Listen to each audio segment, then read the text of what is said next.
see a lot of people saying, like, why even give them 90 days? Why even try for 270 days? Just let TikTok die. Just let it be banned. It's stupid. No one even really cares. It's not that important. It's just an app.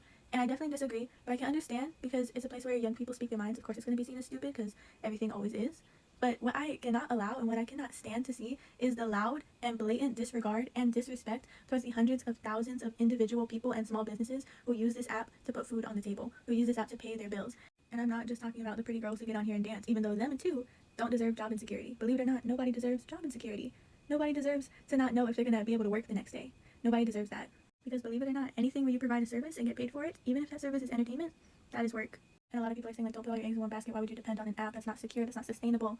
I want you to think right now, if the office that you work your 9 to 5 in burnt to the ground tomorrow, or if you got laid off tomorrow because of budget cuts, would you want someone coming up to you and saying, like, you should have had a side job, you should have had something else lined up, you should always have something else lined up? If the job that you've been working at for 5 years disappeared tomorrow, do you have a plan?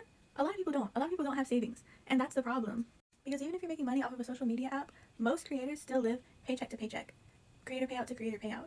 They are still not in a good place financially, just like you would be if you're working at McDonald's. Because it's so hard to save money in this economy, in the system that they designed.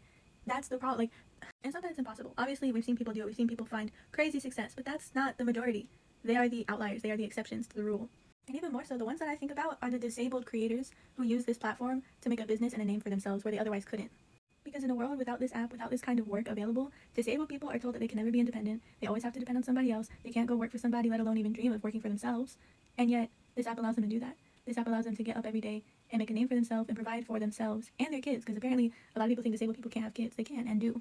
And those kids need food. And can you imagine being a parent who is told that you cannot be the one to provide food or shelter or clothing for your kids? And then you find a type of work that is accessible, that you can do from home, that brings in just enough money for that life to be possible, and they try to take it away? And don't even get me started on trying to file for disability in this country, bro. That is a whole other issue. So on this MLK Day, I want you guys to think about what freedoms we really are afforded.